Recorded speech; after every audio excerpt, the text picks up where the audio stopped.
భారత్లోని అన్ని ఛానల్స్ ను ఆంధ్రదేశంలో ప్రసారం చేస్తున్న ఏకైక నెట్వర్క్ సిటీ కేబుల్. నమస్తే, welcome to city cable news. బులెటిన్లో ముందుగా హెడ్లైన్స్.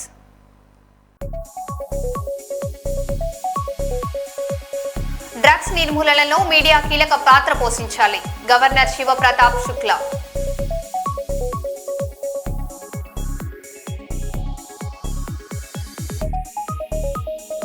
మున్సిపల్ వారి నిర్వాహకంతో నిలిచిపోయిన బిల్లులు, కష్టాల సునామీలో కాంట్రాక్టర్.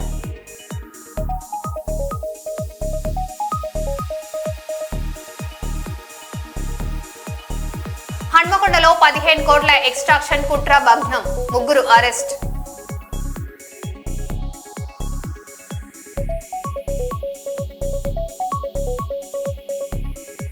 ఇండోనేషియాలో బ్రహ్మణన్ ఆలయాన్ని సందర్శించిన ప్రధాని మోదీ.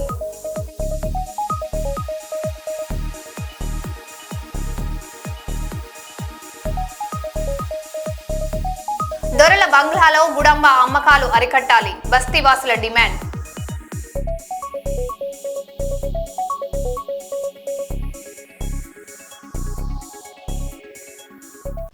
ఇక వివరాల్లోకి వెళ్తే, తెలంగాణ రాష్ట్ర రోడ్డు రవాణా సంస్థ ప్రత్యేక టూర్ ప్యాకేజీలో భాగంగా నర్సంపేట డిపో నుండి నిర్వహించిన అరుణాచలం ఆధ్యాత్మిక యాత్రను సురక్షితంగా, క్షేమంగా మరియు విజయవంతంగా పూర్తి చేసిన డిపో డ్రైవర్లు శ్రీ అశోక్ రెడ్డి మరియు శ్రీ తిరుపతిని డిపో మేనేజర్ శ్రీమతి ఎం సరస్వతి శాలువాలతో ఘనంగా సన్మానించారు. ఈ సందర్భంగా యాత్ర నుండి తీసుకొచ్చిన తీర్థ ప్రసాదాన్ని డిపో మేనేజర్ కి అందజేశారు. నమస్కారం అండి, నా పేరు అనిల్ కుమార్. నేను టీచర్గా పనిచేస్తున్నాను. ఆర్టీసీ నర్సంపేట డిపో ద్వారా తీసినటువంటి అరుణాచలం ట్రిప్పు మాకెంతో ఆనందాన్ని కలిగించింది. అన్ని షెడ్యూల్ ప్రకారంగా తీసుకువెళ్ళడం జరిగింది. డ్రైవర్లు కూడా చాలా చక్కగా మాకు కోఆపరేట్ చేసి అకామిడేషను, తర్వాత భోజనానికి సంబంధించినటువంటి వివరాలన్నీ కూడా వివరంగా తెలియజేయడం జరిగింది. ఎక్కడా కూడా మాకు ఇబ్బంది కలగలేదు. ఇట్లాంటి ట్రిప్స్ మళ్ళీ ఇంకా వేరే ట్రిప్స్ ఏమైనా ఉంటే కూడా మాకు తెలియజేస్తే సంతోషంగా మేము ఈ ట్రిప్లలో పాల్గొంటాం సార్. Thank you sir. అని ఫస్ట్ థ్యాంక్ యూ. నర్సంపేట డిపోలో నుంచి ఒక 9 మంది వ్యక్తులతోనే నేను ఈ ట్రిప్కి, అరుణాచలం ట్రిప్కి వచ్చాను. మాకు చాలా బాగా దర్శనం జరిగిందండి. కొంచెం గిరి ప్రదర్శన దగ్గర మాకు లేట్ అయింది. దానికి కూడా అందరూ కూడా సహకరించారు. మేము ఫ్యామిలీతో, పిల్లలతో వచ్చాము. ఇంకా చాలామంది కూడా ఇలాంటి ట్రిప్స్ అనేటివి మన ఆర్టీసీ ద్వారా రావాలని కోరుకుంటున్నాము. Thank you. మన అసోసియేషన్ గుర్తించిన సమస్యలపై స్పందించి పరిష్కారం చేస్తాము అని మాట ఇచ్చినందుకు ఎమ్మెల్యేకి ధన్యవాదములు. మన బాధ ఎమ్మెల్యేకి అర్థమైంది, కానీ మన పాఠశాల యాజమాన్యంకి అర్థం కావడం లేదు. మళ్ళీ ఒకసారి ఎమ్మెల్యేతో ప్రత్యక్షంగా కలిసి మన సమస్యలు వివరించడానికి ప్రయత్నం చేస్తాము. మన సమస్య ఈరోజు పరిష్కారం వస్తుందో లేదో, కానీ పరిష్కారం వస్తుంది అనే నమ్మకం మన ఎమ్మెల్యే మాటల ద్వారా అర్థమవుతుంది.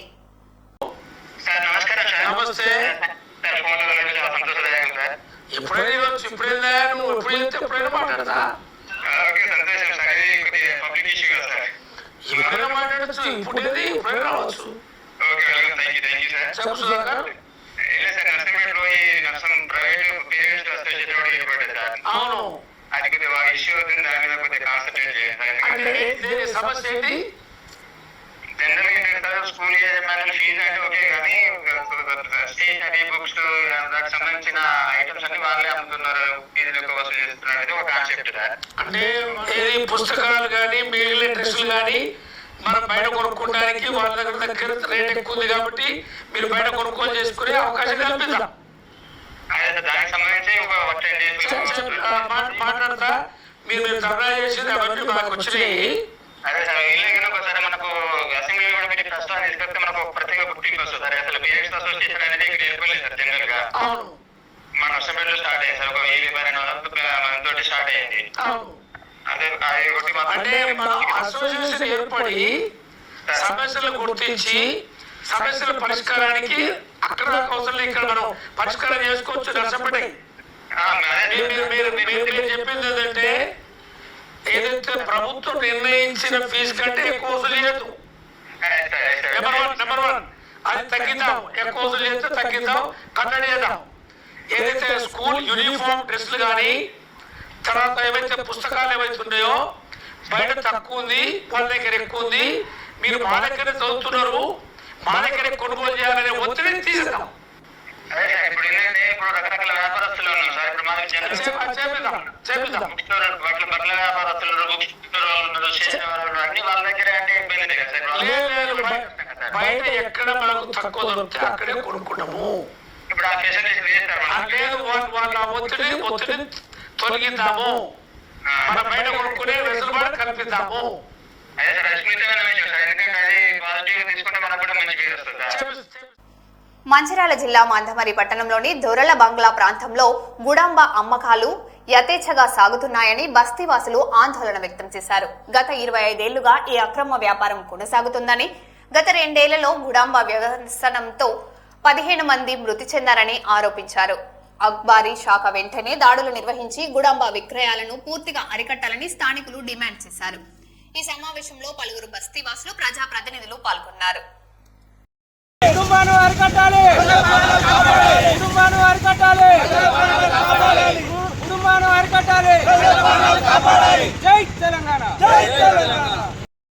మందమరి దొర్లబంగ్లాల ఏరియాలో విచ్చలవిడి కుటుంబ ఇప్పుడే కాదు గత కొన్ని ఏండ్ల నుంచి అమ్ముతూ ఉన్నారు. వాళ్ళు జీవనోపాధి అని అంటున్నారు, మేము లేనోళ్ళం అని అంటున్నారు. కానీ వాళ్ళు చేయబట్టి కొన్ని ప్రాణాలు ఇక్కడ చనిపోతూ ఉన్నారు. రీసెంట్లీగా కూడా ఈ మధ్యకాలంలో ముస్తఫా వాళ్ళ ఫాదర్ కూడా చనిపోయిన దాఖలాలు ఉన్నాయి. ఆయన అట్లనే గుడుంబ దాగి వచ్చే క్రమంలో ఆ చెత్త కుప్పలు పడిపోయి, ఎవరు అబ్జర్వ్ చేయలే, చెత్త కుప్పలు పడిపోయి చనిపోయిండు.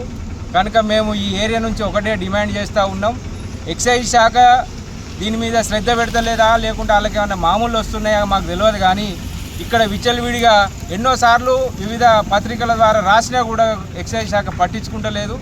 కనుక ఎక్సైజ్ శాఖ వెంటనే వీటి మీద స్పందించి కుటుంబాన్ని అరికట్టకపోతే దశల వారీగా మేము అన్ని పార్టీలను ఒక యూనిటీ చేసి, ఒక ఐక్యవేదిక ఏర్పాటు చేసి మేము దశల వారీగా ఉద్యమాలు చేయడానికి కూడా ఈ ఏరియా నుంచి మేము సిద్ధంగా ఉన్నామని తెలియజేస్తున్నాం. మారిన కుటుంబ సవరణలపై ప్రజలందరూ ఐక్యతతో ఏకమై ఖచ్చితంగా దాడి చేసి ఎక్సైజ్ శాఖ వారికి మేము విన్నవించుకునేది ఏంటంటే, దీన్ని ఖచ్చితంగా అరికట్టకపోతే చాలా చిన్న యువత కూలి పని చేసుకునే వాళ్ళు ఫ్యామిలీల తాళీలను తాకట్టు పెట్టుకుంటూ, పట్టగలుసులో తాకట్టు పెట్టుకుంటూ ఆ కుటుంబ తాగి వాళ్ళ పేగులు ఖరాబ్ అయి ఎక్కడ పడితే అక్కడనే పడి చనిపోతున్నారు. దాంట్లో ఏమో కెమికల్ చీపురులతో పుచ్చి ఆ డబ్బాలలో పెడితే ఒక డబ్బా 3 డబ్బాలుగా మారి దాన్ని అంతటి మధ్య ఉత్పత్తి చేసి వాళ్ళు డెవలప్ అవుతున్నారు. కూలి పని చేసేవాడు అక్కడనే ఉండి వాళ్ళ భార్య పుస్తల పిల్లలకు కూడా జీవనాధారం లేకుండా అయిపోతుంది. కాబట్టి దీన్ని ఎక్సైజ్ శాఖ వెంటనే చర్య తీసుకొని వారికి వాళ్ళకి ఏమైనా మామూలు ఇస్తున్నారో తెలియదు మాకు. కానీ ఖచ్చితంగా వాళ్ళు వచ్చే టైంలో మాత్రం వాళ్ళ కుటుంబ సవరాలను చెక్ చేయకుండా ఇడిచిపెట్టి వాళ్ళని వెళ్ళిపోతున్నారు. దీన్ని వెంటనే అరికట్టకపోతే చాలా ప్రజలందరూ నష్టపోయే అవకాశం ఉన్నది. కాబట్టి ప్రభుత్వం కూడా దీని మీద చొరవ తీసుకొని ఎక్సైజ్ ఆఫీసర్పై ఒత్తిడి తీసుకొచ్చి ఖచ్చితంగా దీన్ని అరికట్టాల్సిందిగా మేము విన్నవించుకుంటున్నాం. కొన్ని సంవత్సరాల క్రితంలో టీఆర్ఎస్ ఉన్నప్పుడు విచ్చలవిడిగా గుడంబ అమ్ముతూ ఎన్నో రకాల కూడా బాధపడి చేసిన కూడా కేసులు అయినప్పటికైనా కూడా వాళ్లకు జీవనోపాధి ఇదే అంటే కూడా అప్పుడున్న ప్రభుత్వం వాళ్లకు 5 లక్షల రూపాయలు ఇచ్చి వీటితోటి మీరు ఏదో చేసుకొని బతకండి, కానీ ఈ గుడమ్మ మాత్రం అమ్మకూడదు, కరెక్ట్ కాదు, పద్ధతి కాదు. ఎంతోమందికి జీవితం నాశనం అవుతుంది, చచ్చిపోయిన రోజులు కూడా ఉన్నాయి. కాబట్టి బంద్ చేయాలని పోయిన ప్రభుత్వం చెప్పింది. పైసలు ఇచ్చినా కూడా వాళ్ళు తీసుకొని ఆడుకొని దొర్ల బంగ్లాల ఏరియాలో ఇప్పటి వరకు గుడమ్మ అనేది ఎయిర్ లైఫ్ మారుతుంది. మారినప్పటికైనా కూడా ఎన్నోసార్లు ఎంతోమంది చనిపోయినప్పటికైనా కూడా వాళ్ళు బంద్ చేయడం లేదు. గుడంబ అనేది మా యొక్క జీవన ఉపాధి అని ఇట్లా ఒక్కొక్క మనిషికి ఇక్కడ దగ్గర ఒక 5-6 గుడమ్మ అమ్ముతారు. పేర్లు అనేది కాకుండా వాళ్ళు కూడా ఎక్స్చేంజ్ వాళ్ళు వచ్చినా కూడా వాళ్ళని పట్టించుకోకుండా వదిలిపెట్టి వాళ్ళకు వీళ్ళకు కుమ్మక్కయి వాళ్ళు అస్థానంగానే వీళ్ళకు మిలాఖాత్ అయి ఫోన్ చేస్తే వీళ్ళు గుడంబ దొరకకుండా దాచుకొని ఇష్టానుసారంగా అమ్ముకుంటా రాత్రి బాగాలనుకుంటా వాళ్ళ ఇంటికి కాకుండా పక్కల ఇళ్ళకు కూడా పోయి ఇచ్చేస్తారు. దయచేసి గుడంబ దాగిన వాళ్ళు 6-7 చచ్చిపోయారు. దానికి ఎవడైనా ప్రత్యక్ష సాక్షి నేనే ఉన్నా, అందరి ఇల్లు కూడా చూపిస్తా, పేర్లు కూడా చెప్తా. బంద్ చేయమని అంటే వాళ్ళ మీదకి ఇష్టానుసారంగా మాట్లాడతారు. దాన్ని అరికట్టాలని మా యొక్క కోరిక. దొర్ల బంగ్లా ఏరియాలో గుడుంబ అమ్ముతూ ఉన్నారు. కల్తీ సారాతో ఎంతోమంది మరి యువకులు కానీ వృద్ధులు కానీ వాళ్ళ ప్రాణాలను సైతం లెక్క చేయకుండా తాగి వాళ్ళ కుటుంబాలు రోడ్డు మీద పడుతున్నాయి. అదేవిధంగా ఈరోజు స్పందించి మందమరి పట్టణంలో దొర్లబంగ్లా ఏరియాలో ప్రజలందరం ఐక్యతతో మరి కుటుంబ సవరాలను అరికట్టాలని మేము వ్యక్తం చేస్తున్నాం. గతంలో కూడా మరి మేము వీటిపై పోరాటం చేశాము. మాపై అక్రమ కేసులు పెట్టిర్రు. మహిళలను చూడకుండా అక్రమ కేసులు పెట్టినప్పటికీ కూడా మేము దీన్ని తీవ్రంగా ఖండిస్తూ ఉన్నాము. కుటుంబ సవరాలపై మరి ఏదైతే శిబిరాలపై మన ఎస్ఐ సారు ఆబ్కారీ శాఖ వాళ్ళు వెంటనే స్పందించి మరి వాటిని అరికట్టాలని మేము తీవ్రంగా ఖండిస్తూ ఉన్నాం. హన్మకొండలో ప్రముఖ వైద్యుడిని బెదిరించి 15 కోట్ల రూపాయలు వసూలు చేయాలన్న కుట్రను పోలీసులు భగ్నం చేశారు. ఈ కేసులో 3 నిందితులను అరెస్టు చేసి 3 సెల్ ఫోన్లను స్వాధీనం చేసుకున్నారు. బాధిత వైద్యుడి మాజీ డ్రైవర్ సుభాష్ గౌడ్ తన 2 సహచరులతో కలిసి హత్య బెదిరింపులు చేస్తూ డబ్బు డిమాండ్ చేసినట్లు పోలీసులు తెలిపారు. సాంకేతిక ఆధారాలతో నిందితులను గుర్తించి అరెస్టు చేసినట్లు హన్మకొండ ఇన్స్పెక్టర్ మచ్చ శివకుమార్ వెల్లడించారు.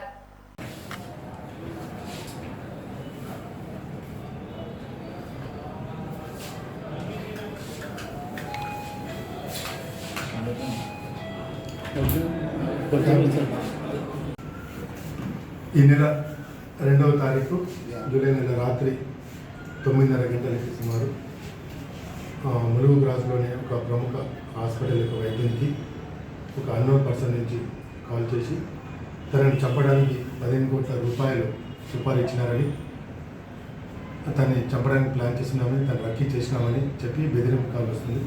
తాను చెప్పకుండా ఉండాలంటే మాకు డబ్బులు ఇవ్వాలని బెదిరించి కాల్ పెట్టడం జరుగుతుంది. సో నెక్స్ట్ డే కూడా మళ్ళీ అదేవిధంగా అన్న అజ్ఞాత వ్యక్తికి ఫోన్ చేసి మళ్ళీ ఏం ఆలోచించుకున్నావు, మాకు డబ్బులు ఇస్తే నేను చెప్పకుండా ఉంటామని చెప్పి మళ్ళీ బెదిరిస్తాడు. సో ఆ డాక్టర్ వెంటనే మా పోలీసులకు ఆశ్రయించగా కేసు నమోదు చేసి దాన్ని దర్యాప్తు చేయడం జరిగింది. దర్యాప్తు చేపట్టి మేము 3 అక్యూజ్లను అరెస్ట్ చేయడం జరిగింది. ఈరోజు రిమాండ్ పంపడం జరుగుతుంది. సో ఇందులో మెయిన్గా నిందితుడు సుభాష్ గౌడ్, యమగోని సుభాష్ గౌడ్ అని చెప్పి ఇతను డ్రైవర్. ఇంతకుముందు ఇదే డాక్టర్ దగ్గర 1 ఇయర్ క్రితం పనిచేసినాడు. పనిచేసే క్రమంలో ఇతను సరిగా పనిచేయడం వల్ల ఇతన్ని తీసేస్తాడు. అది తీసేసేయడం వల్ల అతను గ్రెడ్జెస్ పెట్టుకుంటాడు. పెట్టుకొని తనకు తెలిసిన మరొక అక్యూజ్డ్ శ్రీమూర్తి శ్రీనివాస్, అదే హైదరాబాదు 2వ హాస్పిటల్ సెంచరీస్లో పనిచేసే వేరే దగ్గర పనిచేసే డ్రైవర్కి శ్రీనివాస్కి ఈ విషయం చెప్తాడు. నన్ను డాక్టర్ అన్యాయంగా నన్ను తీసేశాడు, అతని దగ్గర చాలా డబ్బులు ఉన్నాయి, చాలా పిరుకోడు వయస్సుడు, మనం వాడిని డాక్టర్ని బెదిరిస్తే మనకు డబ్బులు వస్తాయని చెప్పి అతనికి చెప్తారు. ఈ శ్రీనివాస్ అతను ఈ భానుతో రమేష్ అనే నాయక్ అతనికి ఈ విషయం 3 కలిసి ప్లాన్ చేసుకుంటారు. సో వీళ్ళు ఆ రోజు గత 6 నెలల నుంచి ఈ విధంగా 3 కలుసుకొని ఉప్పల్లోని ఒక బార్ అండ్ రెస్టారెంట్లో కలుసుకుంటారు. తర్వాత భారత్ రమేష్ నాయక్ అతని ఊర్లో నెక్కొండ కూడా 2-3 సార్లు కలుసుకొని ఏ విధంగా మనం ప్లాన్ చేయాలి, ఏ విధంగా బెదిరించాలి, ఎట్లా కాల్ చేయాలి అని చెప్పి ఒక 4 నెలల నుంచి ప్లాన్ చేస్తూ ఉంటారు. సో ఆ విధంగా ప్లాన్ చేసుకొని ఒక కుట్ర పని ఈ నెల 2వ తారీఖు ఈ భానుత రమేష్ అనే అతను మన డాక్టర్ గారికి ఫోన్ చేసి నాకు ఇట్లా సుపారీ ఇచ్చారు 15 కోట్లు, నువ్వు మాకు డబ్బులు ఇస్తే నేను చెప్పకుండా ఉంటాం, లేకపోతే నీకు దగ్గర వాళ్ళే చెప్పాలని చెప్పి నీకు సుపారీ ఇచ్చినారు, నీకు సంబంధించిన విషయాలన్నీ కుటుంబ విషయాలు కానీ నువ్వు రోజు ఎక్కడెక్కడికి వెళ్తున్నావు, నీ పిల్లలు ఎక్కడ చదువుతారు, నీ కుటుంబ సభ్యులు ఎక్కడికి వెళ్తారని చెప్పి నాకు అన్నీ తెలుసు అని చెప్పి భయపెట్టించి 1 కోటి రూపాయలు అడ్వాన్స్గా అడుగుతారు. సో ఈ విధంగా 3 కలిసి కుట్ర పని ఆ యొక్క డాక్టర్కి బెదిరింపు కాల్స్ చేయడం జరిగింది. వీళ్ళందరి కాల్స్ ఒక సాంకేతిక ఆధారంగా మేము దర్యాప్తు చేసి నిందితులను పట్టుకోవడం జరిగింది. ఈరోజు వాళ్ళని రిమాండ్ చేయడం జరిగింది. 3 మీద ఎటువంటి కేసులు లేవు. జస్ట్ డ్రైవర్లు అతను ఎవరైతే ఈ సుభాష్ గౌడ్ అతను ఉన్నాడో అతను ప్రీవియస్గా అతన్ని అకారణంగా అతని అవసరానికి కష్టాల్లో ఉన్నప్పుడు కూడా డబ్బులు ఇవ్వేసరికి కోపంగా పెంచుకున్నాడు. ఆ విధంగా అతను ఫస్ట్ సుభాష్ గౌడ్ అతను హైదరాబాద్ అతను A2 శ్రీనివాస్ శ్రీరామూర్తి అతను కరీంనగర్ అతను, కాకపోతే హైదరాబాద్లో సెట్ అయింది, అక్కడే ఉంటాడు అతను 10 సంవత్సరాల నుంచి. ఈ భానుత రమేష్ నాయక్ A3 అతను నిందితుడు, అతను కూడా ఇతను నెక్కొండ మండల్ అజ్మీర్ నాయక్ తండ, కాకపోతే వాళ్ళ భార్య పిల్లలు గత 5-6 సంవత్సరాల నుంచి హైదరాబాద్లోనే ఈసుగూడలో ఉంటున్నారు. రాష్ట్ర గవర్నర్ శివప్రతాప్ గుప్తా మీడియా ప్రతినిధులతో సమావేశమై డ్రగ్స్ నిర్మూలనపై కీలక సూచనలు చేశారు. మత్తు పదార్థాల నిర్మూలనను ప్రజా ఉద్యమంగా మార్చడంలో మీడియా కీలక పాత్ర పోషించాలని కోరారు. యువతలో అవగాహన పెంచే ప్రత్యేక కార్యక్రమాలు నిర్వహించాలని, ప్రతి గ్రామాన్ని మత్తు రహితంగా తీర్చిదిద్దే సందేశాన్ని ప్రజల్లోకి తీసుకెళ్లాలని సూచించారు. ప్రభుత్వం, ప్రజలు, మీడియా సమిష్టిగా కృషి చేసినప్పుడే డ్రగ్స్ రహిత తెలంగాణ లక్ష్యం సాధ్యమవుతుందని గవర్నర్ పేర్కొన్నారు.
By Honorable Governor Sir on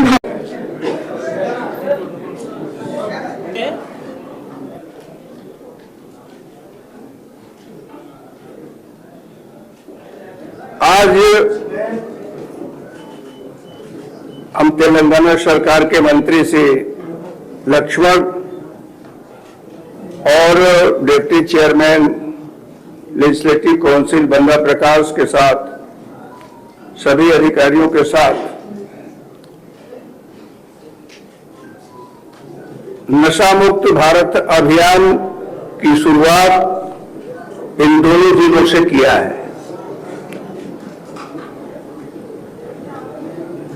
और हजारों विद्यार्थियों की एक रैली को फ्लैग ऑफ कर करके रवाना किया है।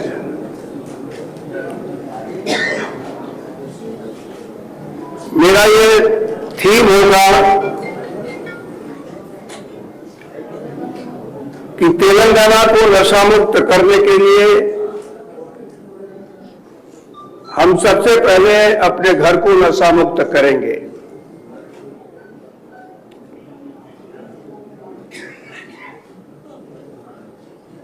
वारंगल और हनुमकुंडा डिस्ट्रिक्ट इन दोनों को जो संदेश गया है, मुझे लगता है कि उसमें सबसे महत्वपूर्ण रोल अगर कोई करेगा तो आप सब लोग हो। यह अभियान बिना मीडिया के सफल नहीं होगा।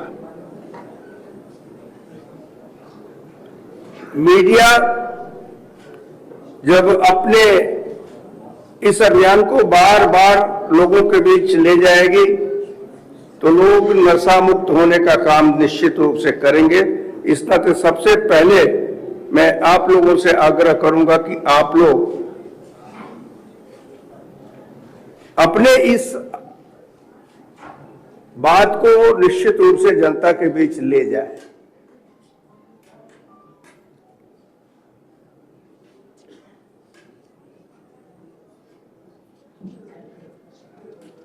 हमने उसमें टीबी मुक्त भारत का भी चर्चा किया है,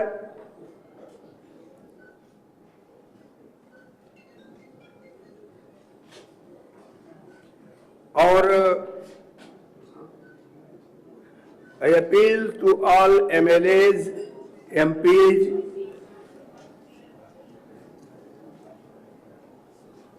कलेक्टर्स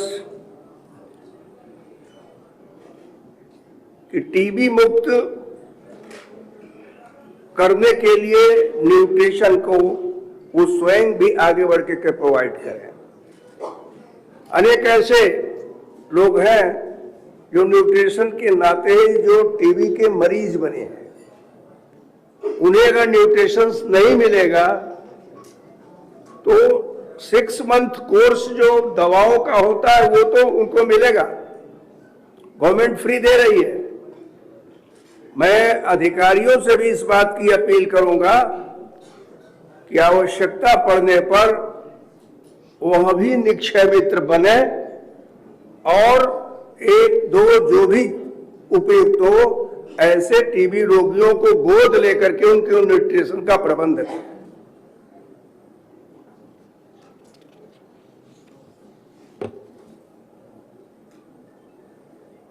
मैं जब आया हूं तो एसजीएस का भी देखा हूं,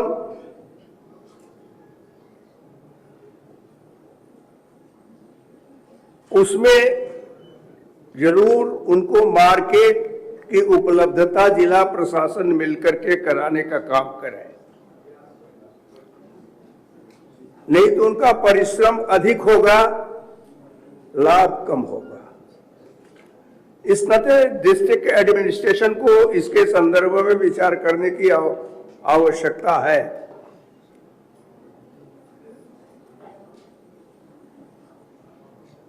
क्योंकि एसएसजी जो है शुरू तो हो जाता है लेकिन बाद में मार्केट न मिलने के नाते वो बंद हो जाता है, फिर डिस्ट्रिक्ट एडमिनिस्ट्रेशन दूसरा एसएसजी बनाता है और जो पहला रहता है उसको लाभ की जगह नुकसान होता है। इस नाते इस पर गंभीरता के साथ विचार करना चाहिए। सेंट्रल गवर्नमेंट, स्टेट गवर्नमेंट इस पर काफी ध्यान दे रही है, लेकिन उसके बावजूद भी एडमिनिस्ट्रेशन को गंभीरता के साथ इसको लेने की जरूरत है और उसके लिए अगर आवश्यक हो तो इंडस्ट्री के लोगों से भी बात करनी चाहिए। ఇండోనేషియా పర్యటనలో భాగంగా భారత ప్రధానమంత్రి నరేంద్ర మోదీ ప్రఖ్యాత ప్రభండన్ ఆలయాన్ని సందర్శించారు. ప్రపంచ వారసత్వ సంపదగా గుర్తింపు పొందిన ఈ చారిత్రాత్మక ఆలయ విశిష్టతను వీక్షించిన ప్రధాని ఆలయానికి సంబంధించిన అద్భుత దృశ్యాలను సోషల్ మీడియా వేదికగా పంచుకున్నారు. భారతదేశం ఇండోనేషియా మధ్య ఉన్న శతాబ్దాల నాటి సాంస్కృతిక ఆధ్యాత్మిక సంబంధాలకు ప్రభండన్ ఆలయం ప్రతీకగా నిలుస్తుంది. దీనికి సంబంధించిన మరిన్ని వివరాలు ఇప్పుడు చూద్దాం.